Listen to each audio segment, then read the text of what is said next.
ॐ भूर्भुवः स्वः तत्सवितुर्वरेण्यं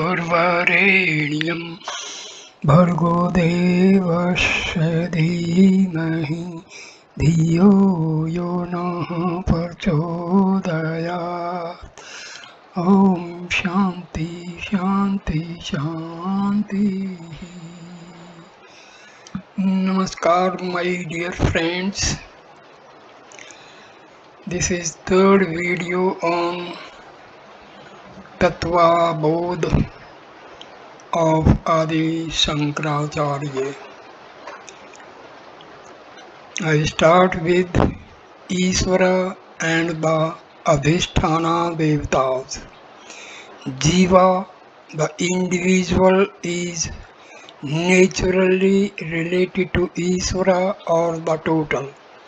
When the self consciously creates, it is Ishvara, but when it unconsciously creates, it is the limited Jiva. So Ishvara is the creator, the almighty, all-pervading, while Jiva is the created and a limited being. Jiva is bound by the laws of creation and he is related to the creator through these laws. The creator is also called Bhagavan as he possesses the sixfold virtues of Aishwaryam, overlordship, Sri, wealth or freedom, Jnana, knowledge, Vairagya, natural dispassion, Yashas, glory, and Tapas, austerity or light of knowledge. Bhagwan is as if governing the universe through laws. The sense organs and the organs of action perform within the realm of these laws. Thus eyes can see only if there is light and form. The ears can hear the sound if the latter can travel through the space, and so on. The sense organs are related to God through the laws, which are like the functionaries. God can be compared to the head of a government who functions through the laws governed by the functionaries appointed by him. Every citizen is bound by the laws and he tries to gain the favor of the local functionary of the law by keeping him happy with gifts, etc., similar to the sacrifices for propitiating the deities. The local authority is a reflection of the head of the government through the chain of command, in that former governs the local area in accordance with the laws established by the latter. There is a presiding deity, Adhisthana Devata, or a functioning authority for every sense organ, because the sense organ can function only within the laws of nature established by Ishvara. Thus a presiding deity is just a reflection of Ishvara, and the sum total of all the reflections make up Ishvara. The sense organs are the functionaries of Jiva, and the Lord reflects as the presiding deity of a given sense organ when perceived through the organ by the Jiva. Following is a list of the presiding deities of the five senses of perception and the five organs of action. Sense organ of perception: ear, sound. Presiding deity: space, quarters. Sense organ: skin, touch. Presiding deity: Vayu, air. Sense organ: eyes, form. Presiding deity: sun, light or fire. Sense organ: tongue, taste. Presiding deity: Varuna, water. Sense organ of perception, nose, smell. Presiding deity Ashwini Kumaras. Organ of action, speech. Presiding deity, fire. Organ of action, hands. Presiding deity, Indra. Organ of action, feet. Presiding deity, Vishnu. Organ of action, anus. Presiding deity, Mritu. Organ of action, genitals. Presiding deity, Prajapati. A presiding deity is related to the particular sense of perception. For example, sound needs the space to travel. Eyes need the light of sun to see. There are also presiding deities for other functions, for expression in nature. Example, the Ganges for all the rivers, or Himalayas for all mountains, etc. The Antahkarna also functions within the laws, and the presiding deities of the four modes of Antahkarna are as follows: Manas, Chandrama, Buddhi, Brahma, Ahankara, Rudra, Chitta, Vasudeva. Here the Buddhi has the creative power and Brahma is therefore the presiding deity. The ego destroys the human personality, and Rudra, the destroyer, functions through ego for destruction. Jiva and Ishvara. There is no real difference in the different objects of world, nor between the gross and the subtle bodies. However, the limited jiva is not able to visualize or experience this identity, and thus arises the separation of the transactions between these two, and thus the feeling of incompleteness. स्थूल शरीराभिमानी जीवनामकं ब्रह्म प्रतिबिंब भवति, स एव जीवः प्रकृता स्वस्मात् ईश्वरं भिन्नत्वेन जानाति. The reflection, as it were, of Brahma in Sukshma Srira, which identifies itself with the gross body, is called Jiva. This Jiva, by nature ignorance, takes Ishvara to be different from himself. Avidyopadhi san atma jiva ityuchate. The awareness atma conditioned by the upadhi, which avidya, is called jiva. Mayopadhi san Ishwar ityuchate. The awareness conditioned by Maya is known as Ishvara.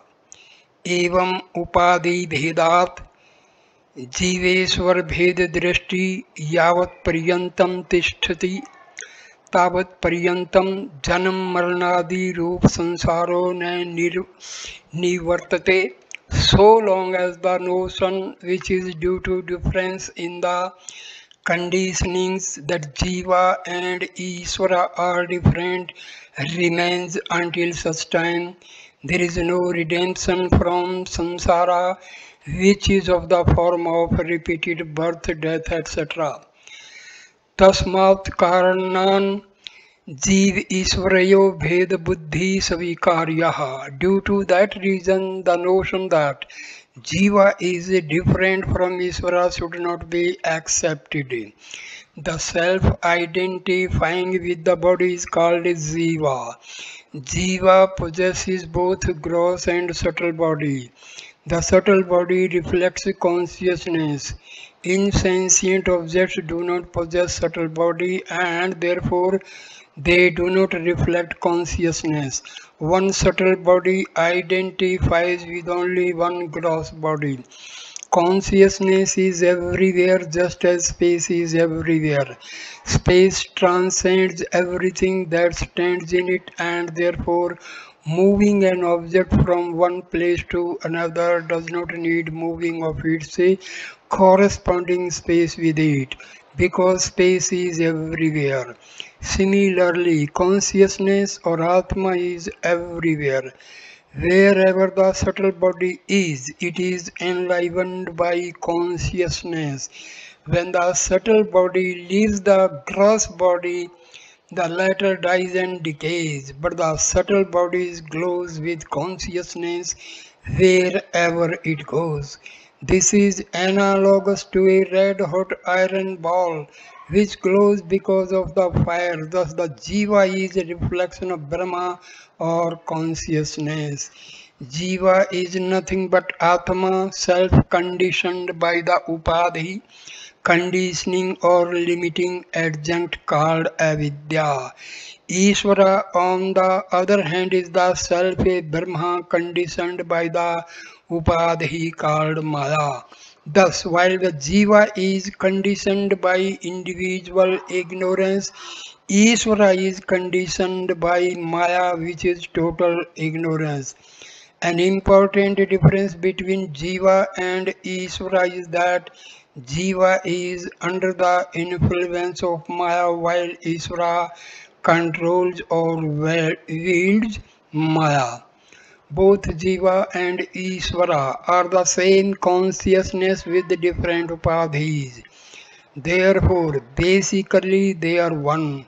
However, due to this difference in upadhis, which arises out of self-ignorance, the jiva considers himself as different from Isvara, like an actor who has forgotten his identity.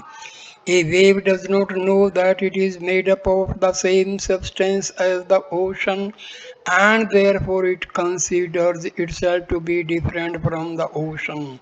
The wave cannot have the vision of the ocean as long as it excludes itself from the ocean.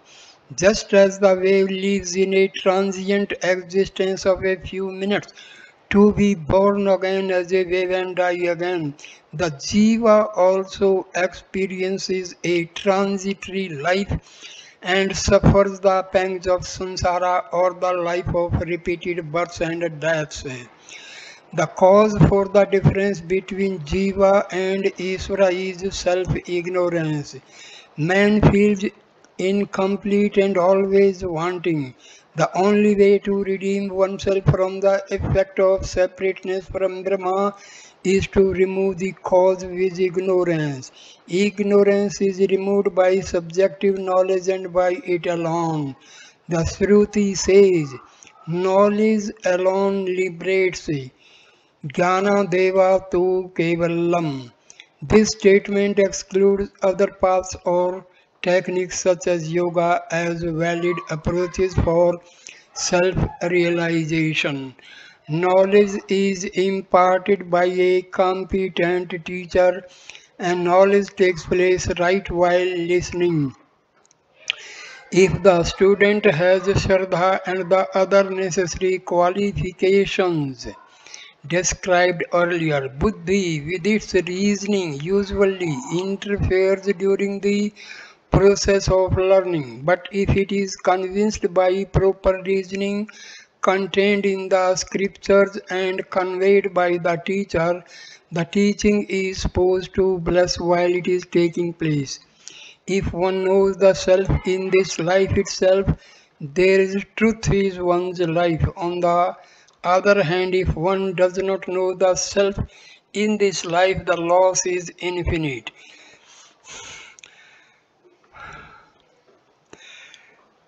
Tha cheda vedit asta satyamasti. Na cheditha avedit mahati vinastihi. Tattvam, that thou art. Nanu swa ahankarasya किंचिजस्य जीवनस्य निर्हंकारस्य सर्वजस्य ईश्वरस्य तत्त्वमसीति महावाक्यात् कथम भेद बुद्धि साधु भयो विरुद्ध धर्माक्रांता तत्वात्. but the Jiva is endowed with ego and his knowledge is limited, whereas Ishvara is without ego and is omniscient. Then how can there be identity as stated in the Mahavakya Tattvam Asi, that thou art, between these two who are possessed of contradictory characteristics? इति चैतन्य स्थूल सूक्ष्म शरीराभिमानी त्वं पदवाच्यार्थ उपाधि विनिर्मुक्तम समाधि दशा संपन्नम शुद्धम चेतनम त्वं पद लक्ष्यार्थः. If the doubt is so, no, it is not so. The literal meaning of the word thou is the one who identifies himself with gross and subtle bodies, that is Jiva. The implied meaning of the word thou is pure awareness which is free from all conditionings. एवं सर्वजतवादी विशिष्टः ईश्वर तत्पदवाच्यार्थ. So also the literal meaning of the word that is the Ishvara having omniscience etc. Upadhi shunyam suddha chetanam tadpad lakshyartha. The implied meaning of the word that is the pure awareness free of all conditionings. एवं च जीवेश्वर्यो चैतन्य रूपेण भेदे बाधका भावः. Thus there is no contradiction regarding the identity between Jiva and Ishvara from the standpoint of awareness.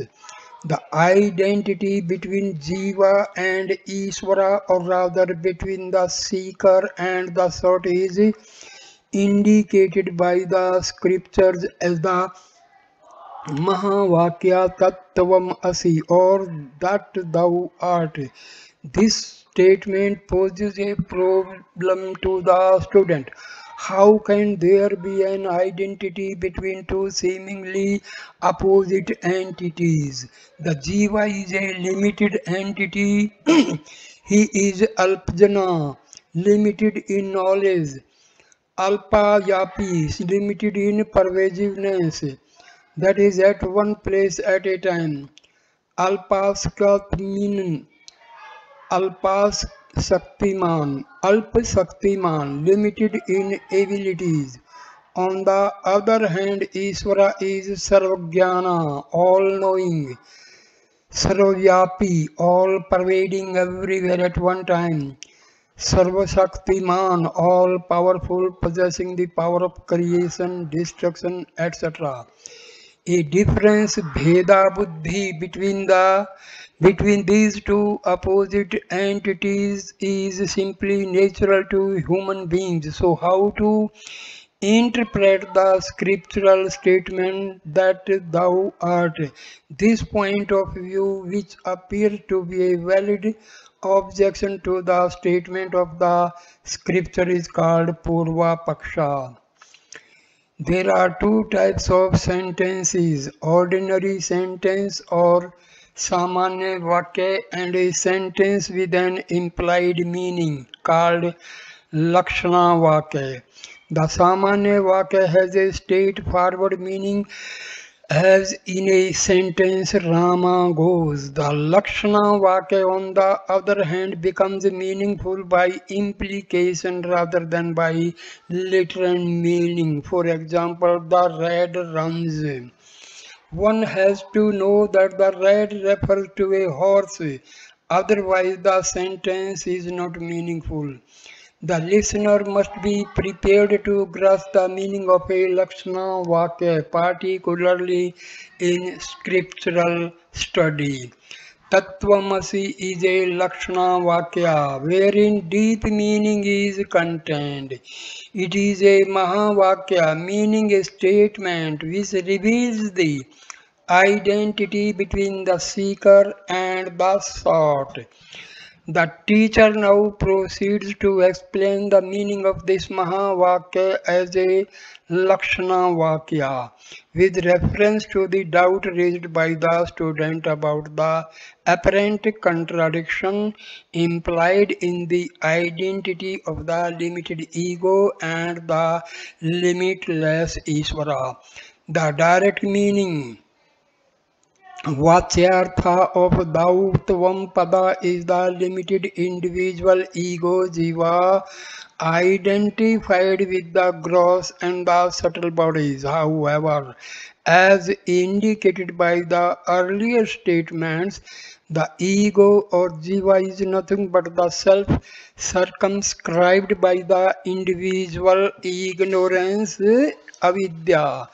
So what is indicated Lakshya by thou is really the self, which is Jiva's true identity. This self is visualized by negating the identification with the upadhis. The self which is in and through all the three states, waking, dream, deep sleep, is indicated by the word Turiya, which means fourth state. It is not actually a fourth state because the awareness of the self is present in each of the three states also, but in order that one may not confuse any one state with the self, the term Turiya is implied. The real self which is not realized in any of the three states because of the conditioning avidya is realized in the state of samadhi. This state is also indicated as Suddha Chaitanya or pure awareness. The direct meaning of the word that Tat Pada is Ishvara who has infinite knowledge. सर्वाजंत सर्वज्ञान वर्म सर्वज्ञान सर्वज्ञानत्वम and who is omnipresent sarvavyapi. Once again, as indicated earlier, Ishvara is nothing but the self circumscribed by the total conditioning or maya. Therefore, Ishvara is also Brahma when free of all conditioning. So the implied meaning of the word that Tat is pure awareness or Shuddha Chaitanya or Param Brahma. The confusion between Jiva and Ishvara has arisen only because they are viewed from the relative plane of time, space and causality. If viewed from the absolute level of pure consciousness, there is no such confusion nor any contradiction in the Mahavakya Tat Tvamasi. Tat Tvamasi expresses the essence of Vedanta, which is identity between the individual ego, Jiva, and pure awareness, Suddha Chaitanya. This identity establishes a unity between all living beings as well as everything that exists in the universe. Everything else with analysis, observations, deductions, etc. that is contained in Vedanta is to support this statement. In this textbook, Tattva Bodha itself, all the earlier analysis pertains to this statement. The analysis of the Panchakosha Srira Traya and Avastha Traya was the analysis of the Jiva and the pure awareness reflected by the Jiva. This is here indicated as Tvam. The analysis of the evolution of the universe by the power of Maya through five great elements, the gross elements and the whole objective universe was the analysis of Ishvara, which also reflects the Shuddha Chaitanya through Maya. This is indicated by Tate. The verb asi is the verb of being and not becoming, because the process of realization does not involve any change. The object of knowledge and the means of knowledge are same in self-realization. In the study of Vedanta and the pursuit of self-realization, the teaching by a competent teacher, Sadguru, is extremely important and absolutely necessary. Enquiry into Brahma should not be carried out independently, even though one may be a scholar. Shastra Gyanopi Sautrena Brahmaveshanam na Kuryat. One can learn the scriptures, shastras, independently by oneself, but that will not lead to the truth. The whole existence is full of paradoxes, such as that indicated by the identity between the limited Jiva and the limitless Isvara. This and other paradoxes cannot be erased except by a competent teacher who has proper vision and realization. Vedanta is not a system such as Nyaya or Yoga. It is a revelation through paradoxes. A dexterous teacher who knows the tradition, Sampradaya Vitte, employs the traditional methodology of teaching. Although the language and the form of presentation would change from time to time to suit the audience, the basic methodology of revealing the scriptural knowledge remains unchanged at all times. Jivan Mukta, he who has realized the truth of the oneness of the self and Brahma, as well as the oneness within the whole universe, is called a Jivan Mukta or a Jnani. Such a person has developed the vision of the identity between Jiva and Ishvara. एवं च वेदांत वाकई सद्गुरुपदेशेन च सर्वेष्वपि भूतेषु येषां ब्रह्मबुद्धिरुत्पन्ना ते जीवन मुक्तः इत्यर्थः. Thus, by the words teachings of Vedanta imparted by a competent teacher, Sadguru, those in whom the knowledge of Brahma in all beings is born, they are the Jivan Muktas, liberated even while living. Nano Jivan Muktah ka. Then who exactly is Jivan Mukta?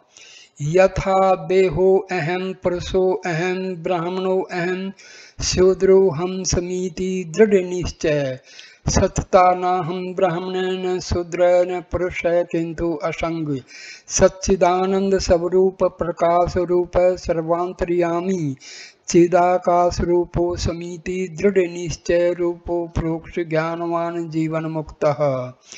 Just as one has the firm belief that I am the body, I am a man, I am a Brahmin, I am a Sudra, so also I am not a Brahman, I am not a Sudra, I am not a man, but I am unattached of the nature Satchidananda effulgent, the indweller of all the formless awareness. Thus one, having this firmly ascertained aproksha jnana, immediate knowledge is the Jivan Mukta. The word Jivan Mukta means one who is liberated in this life. Liberation is gained only while one is alive. There is no liberation after death for a Jiva who is not liberated in this life. The Jivan Mukta has gained the realization by the teachings of Vedanta imparted by a qualified teacher who is himself established in the knowledge and who knows the art of conveying the subtle and profound truths of scriptures. The Jivan Mukta is like a wave which has realized that it is made up of the same substance, water, as the ocean, and that indeed it is ocean.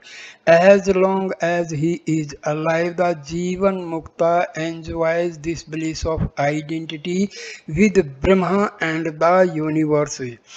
Externally, he does not look any different from other human beings. He does not develop any special features or styles or postures. But internally, he has the vision of Brahma Buddhi. His physical body goes on as long as there is momentum, just as a wave goes on until its momentum is exhausted. The Shruti says, यतो वा इमानि भूतानि जयन्ते येन जतानि जीवन्ति यत् प्रत्ययन्ति भी संविशन्ति तत् विजिज्ञास्व तत् ब्रह्मेति. From what all these elements and any elementals are born, by which the born are sustained, and to which they go and enter fully, may you entertain a valid desire to know that as Brahma itself. What is the nature of the Jivan Mukta? How is the vision of Brahma reflected in his nature? He is the one who is firmly established in the vision. I am unattached of the nature of Satchitananda, effulgent, the indweller of all, formless consciousness absolute. The meaning of these terms is explained below. Asanga, unattached, just as the Jiva has a firm conviction that I am the body or I am a Brahmin, I am a man, etc. A Jivan Mukta has the conviction, Dridha Nischay, I am not the body, I am not a Brahmin nor I am a man. It is his firm conviction gained through the knowledge of the self that he is not attached to anything. He does not entertain any notions of identification with body, caste or creed. Just as space is not attached to nor contaminated by anything contained within it or associated with it, Atma is also free, unattached from everything. Atma, self, transcends everything but is not attached to anything. Jivan Mukta does not perform any action with the sense of aham, and therefore he is not associated with the results. Satya Chitti Ananda, existence, knowledge, bliss. Jivan Mukta has acquired the vision of oneness of the self and Brahma. He is therefore of the nature of Satchitananda or existence, knowledge, bliss, which is the nature of the self or awareness. He is also Prakasa Savrupa, the effulgent one who illumines everything, the thoughts in the mind, the outside world, and even the luminaries like the sun and the stars. When the eyes are closed, one is still able to visualize the surroundings, which goes to show that awareness illumines the thoughts and therefore the manas, buddhi, chitta and ahankara. Sarvantriyami, Sarvantriyami, the indweller of all. Consciousness is all pervading, that is, it is everywhere at once. Everything functions because of it, while it does not perform any functions. The Jivan Mukta is also all pervading, Sarvyapi, because he is of the nature of awareness. He is the self of all, that is everything and everything, because of whose presence everything functions. Chidakasarupa, formless consciousness. That which is formless, pure and simple, like the sky, is Chidakasa. Space is considered to be the dress or covering for the universe. However, space is within the consciousness and therefore the consciousness or Atma covers everything. The Jivan Mukta being of the nature of Atma is the accommodator of the universe. Aproksha Jnana. The knowledge of the self is immediate knowledge or aproksha jnana. The Jivan Mukta who has gained the knowledge of the self is called aproksha jnani. Knowledge is gained in the three ways: direct or pratyaksha, which is the knowledge obtained by direct perception by sense organs. Second, indirect or proksha, which is the knowledge gained by inference, anumana, when the object of knowledge is away from the perceiver. Such knowledge is obtained by listening to description, etc. Third, immediate or aproksha, that which is neither pratyaksha nor proksha but immediate. Such is the knowledge of the already accomplished. Pratyaksha prapti, or the knowledge of the subject that already exists. Immediate knowledge of the self, if therefore called aproksha jnana. Such a knowledge is not there is a certain Brahma, but that I am Brahma and this is the aproksha jnana. The inquiry continues until Asti is becomes Asmi and the nature of the Jivan Mukta is the nature of Atma or awareness, and there are no external features by which such an individual can be identified.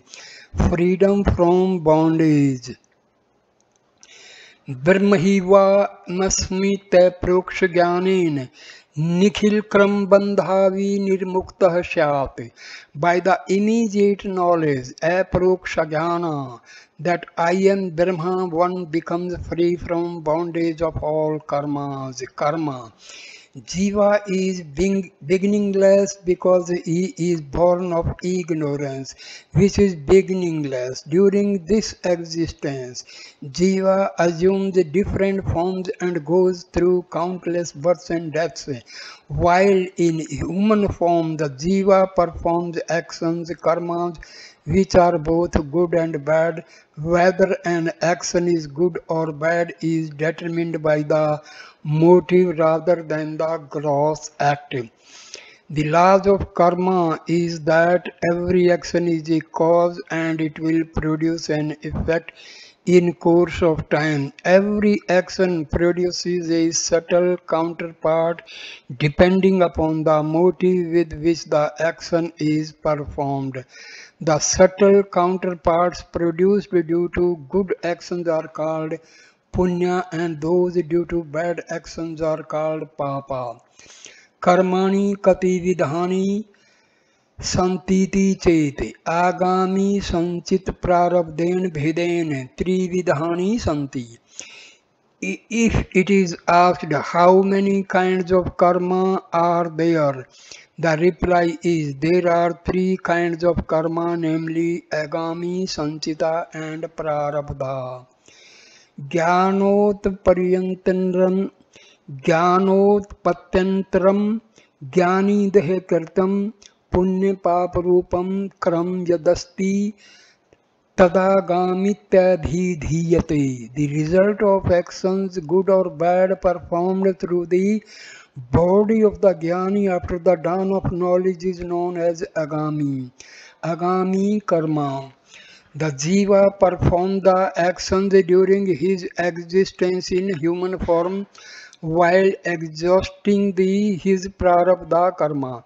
Such actions performed willfully with the notion of doership ego result in punyas and papas and are called agami karma. When the present physical body is given up, these agami karmas get converted to the sanchita karma to be fructified in future. The agami karmas are generated only when the jiva is in human form. Because animals and other living beings live a life based on instincts, there is no ego or the notion of doership in their actions. Agami karmas cannot be generated unless there is the notion of doership. Sanchitam karam kim? Sachitam karam kim? What is sanchita karma? अनंत कोटि जन्मान बीज भूतम सत्य यत्कर्म जातम पूर्वी जितम तिष्ठति तत् सचितम गेयम. The result of actions performed in all the previous births, which are in the seed form to give rise to endless crores of births in future, is called sanchita, accumulated karma. Sanchita karma. The punyas and papas accumulate and come to fruition in course of time. In the countless births in the past, the jiva has accumulated a large amount of punya and papa. This store of karma is called sanchita karma. It as if stands in the account of the jiva awaiting its fruition. Sanchita karma is comparable to a large fixed deposit consisting of different investments that mature at different times. What is deposited will mature. Prarabdham karam kimiti cheti.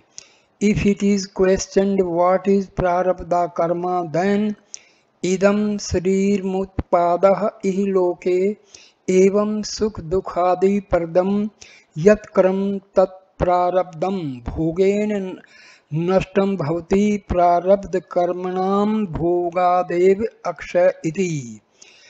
Having given birth to this body, the actions which give results in this very world in the form of happiness or misery, and which can be destroyed only by enjoying or suffering them, is called prarabdha karma. Prarabdha karma. The karmas that have come to fruition at the time the jiva takes birth are called prarabdha karma. These are comparable to that portion of the deposit which has matured. The prarabdha karma determines the form of body and the type of environment most suitable for its expression. Thus, a jiva would take birth as an animal to exhaust certain types of karma, and as a human being to exhaust some others. Once again, whether the jiva is in a pleasant or unpleasant environment is determined by the type of karmas. The human body is obtained as a result of good karmas. Sat karma jnanam. The jiva experiences pleasure and pain as a result of good and bad karmas, and the body falls when all the prarabdha karmas which have given rise to this present body are exhausted. Pure punyas are exhausted in a field of experience called the heaven, Swarga, and pure papas are exhausted in a field of experience called the hell, Narka. The human body is a result of a mixture of punya and papa in which punya is predominant. Animal and other bodies result from a mixture in which papa is predominant. The law of karma and the three types of karmas explain the variety and diversity found in human life as well as nature in general. Some people are happy and some are not. Even in the animal and plant life, these diversities are evident. The cause is the varieties of karmas and their manifestation. Freedom from bondage.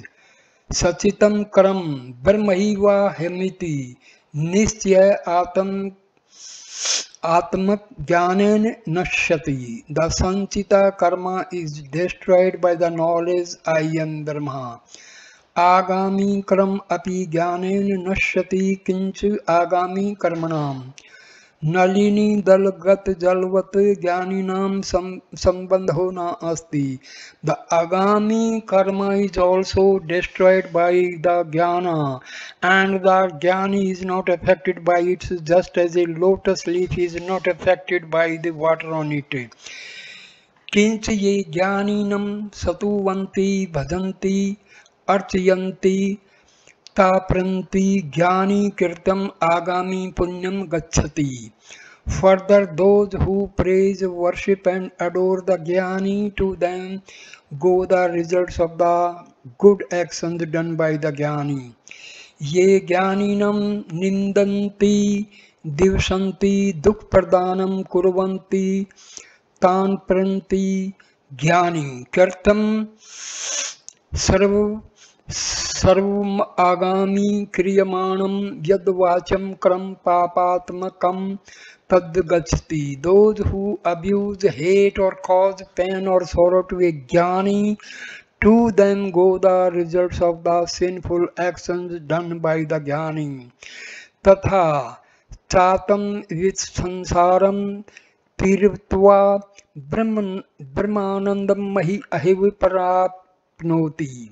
Thus the knower of the self, having crossed the samsara, attains the supreme bliss here itself. Tarti shokam atamvit iti surve. The Shruti affirms the knower of the self goes beyond all sorrows. Because of the immediate knowledge of the self, the Jivan Mukta becomes free from all the bondages of karma. The bondages of karma lead to the process of birth and death, but the Jivan Mukta is free from it. A dreamer who experiences the results of his dream actions immediately becomes free from them when he wakes up. The waker does not have to bear the consequences of any bad deeds he might have performed in the dream. Similarly, a realized soul, that is Jivan Mukta, is transcends the waking state into the absolute Turiya state and becomes free from actions performed in this relative existence. Knowledge removes ignorance, which is the cause for the bondage. A Jivan Mukta who has acquired the vision of the self automatically becomes free from the effects of all the sanchita and agami karmas. The Jivan Mukta is like a man awakened from sleep and therefore unattached or free from the effects of karmas performed in the dream state. By removing the cause for bondage, that is ignorance, the realized man becomes free from the effects of karmas which results from ignorance. The Jivan Mukta lives until his body exhausts the effects of the prarabdha karma. He does not accumulate any agami karma because there is no notion of doership. The body continues to perform actions, but he is not affected by them because he does not identify himself with the body. Nevertheless, the body does not accumulate karmas which have to apply themselves somewhere. How are these karmas exhausted? The body, gross or subtle, of a jnani performs actions which generate both punya and papa.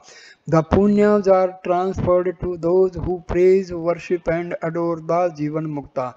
The papas are transferred to those who hate or cause pain or sorrow to the Jnani. Thus the Jivan Mukta is free from the effects of any karmas performed by the body. After the vision of the self has been gained, he has no more to take birth in any form because he has no karmas to exhaust. Thus, the Jivan Mukta has crossed the cycle of samsara, the chain of repeated births and deaths. The realized man goes above the limitations of a physical existence, although his existence does look limited. Just as a man who views himself in a distorted or a concave mirror knows that he is free from the limitations of the distorted image, Jnani also knows that he is not bound by the limitations of the body. The bondage of karma is caused by ignorance, which is not real and is therefore erased by the knowledge of the self. Knowledge is the only means of realizing the self. Just as fire is the only means of cooking the food, just as fuel etc. are required to set up the fire, methods and techniques are required to prepare oneself for the knowledge. Such techniques of self-purification to acquire the fourfold qualifications described earlier are called yoga, and the science dealing with them is called Yoga Shastra.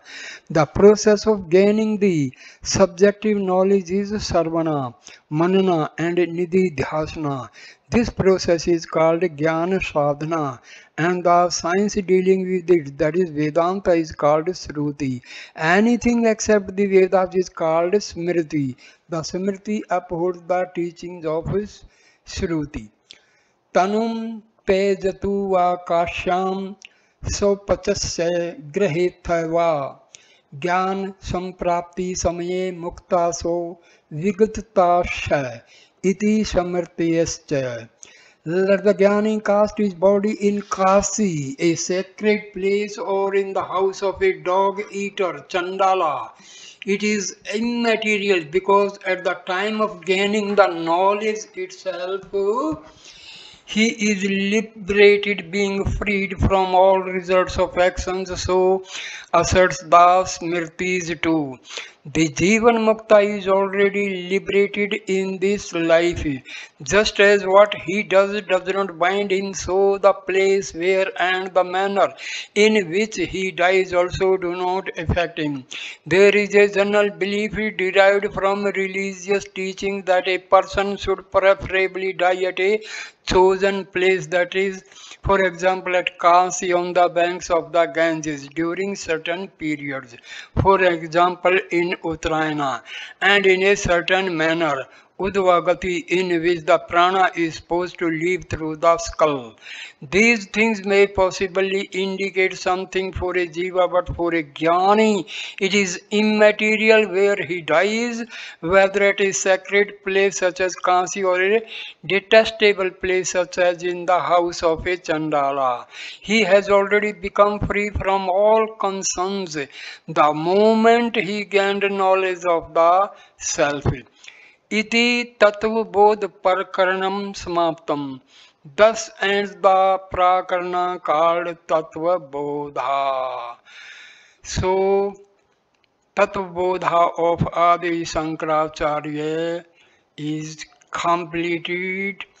So, my dear friends, thank you for watching this video with devotion and concentration.